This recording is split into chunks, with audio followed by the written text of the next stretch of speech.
Welcome back to our channel guys. आज हम जानेंगे कि सेट किस चिड़िया का नाम है। अगर आप 11th और 12th में मैथ्स बैकग्राउंड से बिलोंग करते हैं तो आपको सेट का एटलीस्ट बेसिक नॉलेज होगा। अगर आप मैथ्स बैकग्राउंड से बिलोंग नहीं करते हैं तो डरने की कोई बात नहीं है।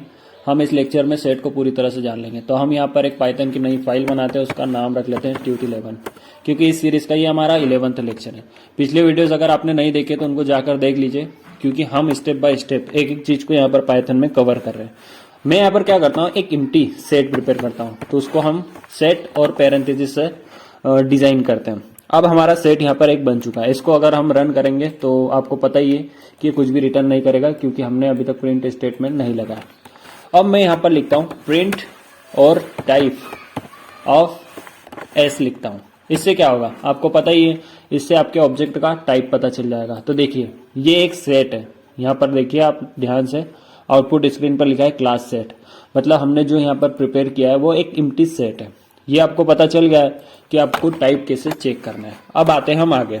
मान लीजिए मैं इस सेट में कुछ ऐड करना चाहता हूँ। अब डेटा आप ऐड कर सकते हैं, तो आप बोलोगे कि लिस्ट में भी हम पहले ऐड कर सकते थे, डिक्शनरी में की वैल्यू पेयर ऐड कर सकते थे, लेकिन हमें सेट की रिक्वायरमेंट या सेट डेटा टाइप की रिक्वायरमेंट क्यों आई भाई? हमें सेट का यूज करने की इतनी क्या जल्दी थी कि हमने एक नया डेटा टाइप बना दिया जिसमें हम सेट की वैल्यूज को प्रिपेयर करेंगे या वहां से गेट करेंगे। तो मैं आपको यहाँ पर समझाता हूँ। मान लीजिए मैं एक वेरिएबल का नाम लिखता हूँ एस फ्रॉम लिस्ट। वेरिएबल का नाम आप अपने हिसाब से कुछ भी लिख सकते हैं, लेकिन अगर आप कोई बड़ा प्रोजेक्ट हैंडल कर रहे हैं तो आपका जो वेरिएबल का नाम है वो थोड़ा मीनिंगफुल होना चाहिए, अच्छा होना चाहिए, जिससे सामने वाले को पता चले कि इस वेरिएबल के अंदर आप क्या स्टोर कर रहे हो। अब मैं यहाँ पर लिखता हूँ सेट, और सेट के अंदर पैरेंथेसिस, और मैं उसमें एक लिस्ट असाइन कर देता हूँ। मान लीजिए 1, 2, 3 लिख देता हूँ। अगेन मैं अगर इसको रन करूंगा तो ये कुछ भी रिटर्न नहीं करेगा, देखिए। लेकिन अगर मैं यहाँ पर प्रिंट करता हूँ, प्रिंट, और यहाँ लिख देता हूँ एस फ्रॉम लिस्ट, अगर आप मैं इसको प्रिंट करता हूँ तो ये हमें एक लिस्ट देगा। देखिए 1, 2, 3 जो हमारा एक सेट था वो उसने बनाकर हमें दे दिया। अब आप बोलोगे कि ये हमारा सेट है, बिल्कुल। आप जाइए प्रिंट फंक्शन में, लिखिए टाइप ऑफ फंक्शन और उसमें पास कर दीजिए एस फ्रॉम लिस्ट। इससे आपको उसका टाइप पता चल जाएगा। और आप पाइथन के इंटरप्रेटर से पूछिए कि इसका टाइप क्या। देखिए यहाँ पर सेट लिखा रहा है, मतलब ये हमारा एक सेट है। इसको आप ऐसे भी कर सकते हैं। मान लीजिए मैं यहाँ पर एक एल नाम का वेरिएबल बनाता हूँ, ठीक है, और उसके अंदर हमारी ये लिस्ट को पहुंचा देता हूँ। तो आप क्या करिए, इस लिस्ट को यहाँ से, सॉरी ये थोड़ी बिगड़ चुकी है, हम इसके अंदर क्या करते हैं, एल को पास कर देते हैं, और हमारा जो एल है ना उसमें एक लिस्ट को असाइन कर देते हैं। वहां पर कुछ डेटा लिख देते हैं, 1, 2, 3, 4 भी लिख देते हैं, ठीक है, कोई दिक्कत नहीं। तो ये अब रन होगा, बिल्कुल रन होगा। इसका टाइप चेंज होगा, बिल्कुल नहीं होगा। देखिए ये हमारी लिस्ट यहाँ पर प्रिंट हो रही है 1, 2, 3, 4 और क्लास सेट। अब आप बोलोगे कि सर ये लिस्ट में भी हम कर सकते थे, तो हम सेट में क्यों आए? हमें लिस्ट में अच्छे से काम हो रहा था, हम लिस्ट को पिछले कुछ लेक्चर में जान चुके थे, सीख चुके थे। अब हमने वो सीखा और उसके बाद आप बता रहे हो कि सेट को सीखना है। नहीं भाई, सेट डिफरेंट है, तभी तो हम सिखा रहे हैं ना। तो आप क्या करिए, फिलहाल इसको कमेंट करिए और सीखिए। अब आपको क्या करना है, मान लीजिए सेट में कुछ ऐड करना है। आप कैसे ऐड कर सकते हैं? आपके सेट का नाम क्या है, एस, ठीक है। तो मैं क्या करता हूँ, एस डॉट, आपको सिंपली यहाँ पर ऐड फंक्शन का यूज करना है। ऐड क्या करता है, आपकी लिस्ट में नंबर को या आपके सेट में जो भी नंबर या डेटा आप इनपुट करेंगे उसको ऐड करेगा। तो मान लीजिए हमारी लिस्ट में अभी 1 पहले से स्टोर है, तो मैं फिर 1 को ऐड करता हूँ और देन मैं इसको प्रिंट करता हूँ। तो ये प्रिंट करेगा क्या, आप ही देख लीजिए ना यार, पाइथन के इंटरप्रेटर से पूछिए, खुद रन करिए। देखिए यहाँ पर ये क्या रिटर्न कर रहा है, 1, 1, 2, 3, 4, ये कहाँ से आ रहा है? इसको कमेंट करते हैं, आपको देखने में दिक्कत नहीं होनी चाहिए बिल्कुल भी। देखिए ये 1 रिटर्न कर रहा है, लेकिन मैंने एक इंटर करने के लिए आपको नहीं यहाँ पर ये बताया। मैं यहाँ पर फिर से एस डॉट एड फंक्शन को कॉल करता हूँ और बोलता हूँ कि एक को और ऐड कर दो। अब क्या हमारी लिस्ट में आना चाहिए, हमारे सेट में 2 बार एक एक आना चाहिए, लेकिन ये एक ही बार देगा। देखिए ये एक ही बार रिटर्न करता है, एक। ऐसा क्यों हुआ भाई? यही चीज देखने के लिए तो हमने सेट बनाया था। सेट क्या करता है, यूनिक वैल्यूज जनरेट करता है। ये यूनिक वैल्यू को पिक करता है। सेट में आप सिर्फ उन्हीं वैल्यूज को रख सकते हैं जो यूनिक हो, मतलब उसके जैसी या सेम वैल्यू उसमें नहीं होना चाहिए, तभी तो हमने सेट बनाया, वरना सेट का यूज करने की हमें क्या जरूरत थी। अब आते हैं वापस मुद्दे पर, अगली चीज पर।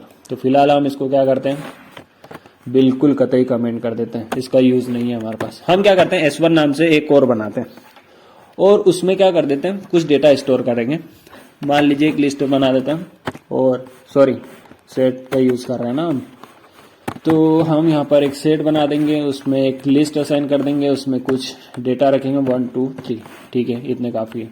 और हम यहाँ पर अगर इसको प्रिंट करने की कोशिश करेंगे तो बिल्कुल ये प्रिंट होगी, बिल्कुल होना चाहिए, तो ये प्रिंट हो रही है, देखिए 1 2 3। हम इसमें अगर ऐड करेंगे 1 2 3 तो नहीं लेगा, अगर 4 ऐड करेंगे तो बिल्कुल ऐड करेगा, क्योंकि ये 4 यूनिक वैल्यू है जो इसमें पहले से नहीं है, ठीक है। यहाँ तक तो आप समझ चुके होंगे। आई होप कि आपको यहाँ तक कोई भी प्रॉब्लम नहीं आई होगी। अब हम क्या करते हैं, इस प्रिंट स्टेटमेंट को कमेंट कर देते हैं, इसका कोई काम नहीं है। अब हम जानते हैं कि सेट पर कुछ फंक्शन को हम कैसे परफॉर्म कर सकते हैं, जैसे हम स्ट्रिंग में कर रहे थे, लिस्ट में किए थे, हमने डिक्शनरी पे किए थे, सेम एज इट इज हम सेट पे कुछ फंक्शन परफॉर्म करना चाहते हैं। तो मैं यहाँ पर इंट्रोड्यूस कराना चाहूंगा आपको S.Union फंक्शन के बारे में। ये क्या करता है, ये आपसे लेगा एक सेट, उस सेट में कुछ वैल्यूज आप दे सकते हैं, मान लीजिए 1 2 3 दे देते हैं, ठीक है। और मैं आपको अच्छे से समझाने के लिए इसको S1 नाम के वेरिएबल में स्टोर करवा लेता हूँ। देन इसको हम प्रिंट करेंगे, तो S1 को प्रिंट नहीं करेंगे, हम साथ में S को भी प्रिंट करेंगे। तो S के साथ कॉमा S1 हम दोनों को प्रिंट करेंगे ताकि आपको डिफरेंस अच्छे से दिखे कि यूनियन करता क्या है। देखिए यूनियन क्या करता है, दोनों के बीच में जो नंबर होता है ना, उनको एक नया सेट प्रिपेयर करता है। जैसे हमने यहाँ 1 1 लिखा है, हम यहाँ पर 1 2 कर देते हैं तो आपको और अच्छे समझ में आएगा। अब इसको रन करते हैं तो देखिए एस का जो पुराना सेट था 1 2, यूनियन क्या करेगा, अपना एक नया सेट प्रिपेयर करके आपको देगा। जब आपको पुराने सेट से कुछ काम ना हो और आपको सेपरेटली एक नया सेट बनाना हो तो आप यूनियन फंक्शन का यूज कर सकते हैं। उसके ये क्या करेगा, एक नया सेट प्रिपेयर करेगा और पुराने सेट को डिस्टर्ब नहीं करेगा। ये हो गया यूनियन।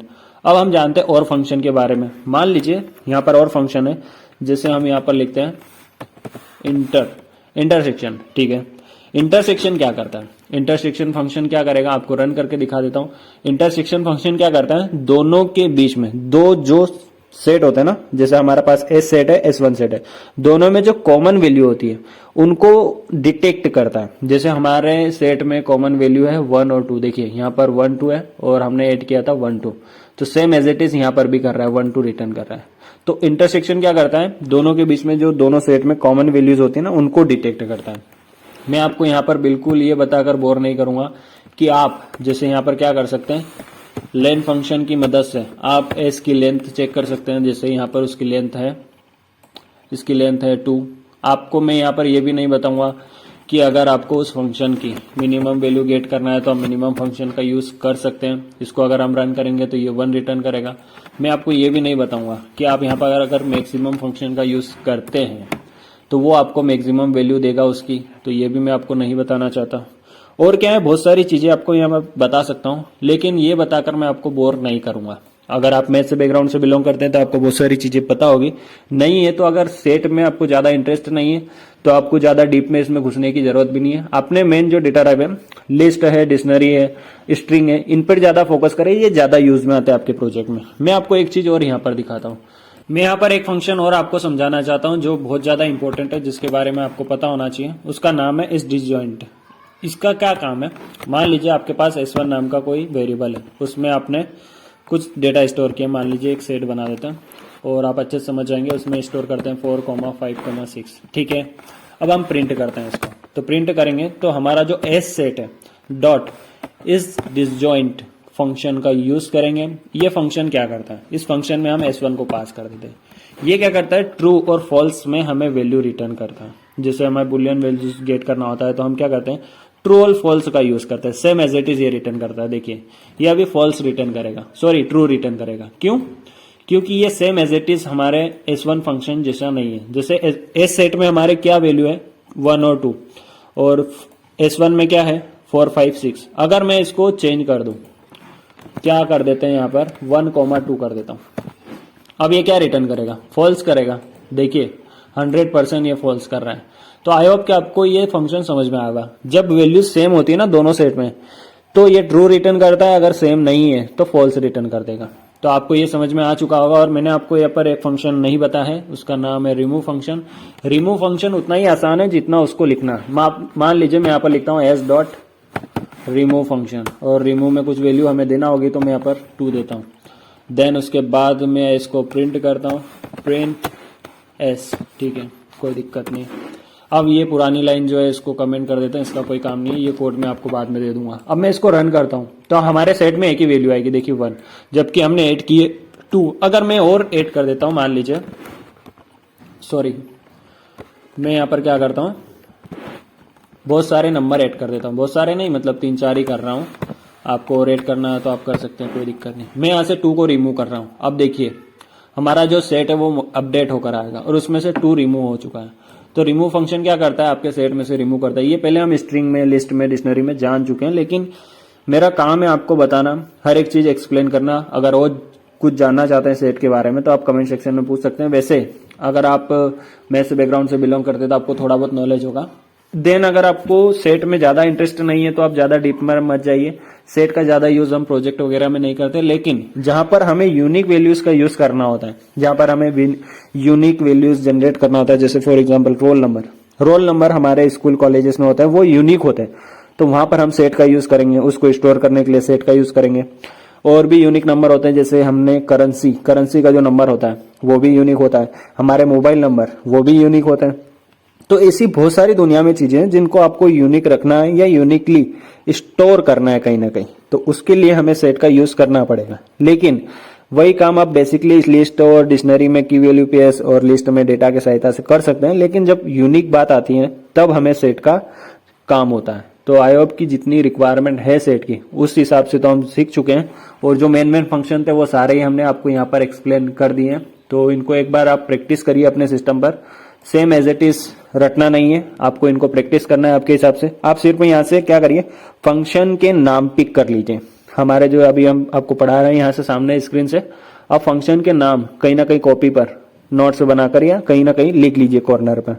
देन आप क्या करिए, ये वीडियो को पॉज कर दीजिए और साइड में रख दीजिए। देन अपने सिस्टम पर प्रैक्टिस करिए। और अगर आपके पास लैपटॉप नहीं है तो आप ऑनलाइन आपकी आईडी मिल जाएगी, वहां पर गूगल पर जाइए और ऑनलाइन आईडी पाइथन, देखिए मैं आपको यहाँ पर बता देता हूँ। आपको क्या करना है, यहाँ पर सर्च करना है और पाइथन ऑनलाइन इंटरप्रेटर या आईडी लिख सकते हैं। इससे क्या होगा, अभी तो हमारा यहाँ लाइट चली गई है तो इंटरनेट कनेक्शन नहीं है, लेकिन आप ऐसा कुछ सर्च करेंगे तो आपको ऑनलाइन यहाँ पर मिल जाएगा, जिसकी सहायता से आप एंड्रॉयड मोबाइल में भी इस प्रोग्राम को रन कर सकते हैं। तो बढ़िया से आपका काम हो जाएगा और आप प्रैक्टिस कर पाएंगे। जरूरी नहीं है कि लैपटॉप होना चाहिए, लैपटॉप होगा तो अच्छी बात है, नहीं तो आप मोबाइल में प्रैक्टिस कर सकते हैं, कोई इश्यू नहीं। तो फिलहाल मैं इस वीडियो में इतना ही। Thank you so much for watching and I will see you in next video guys.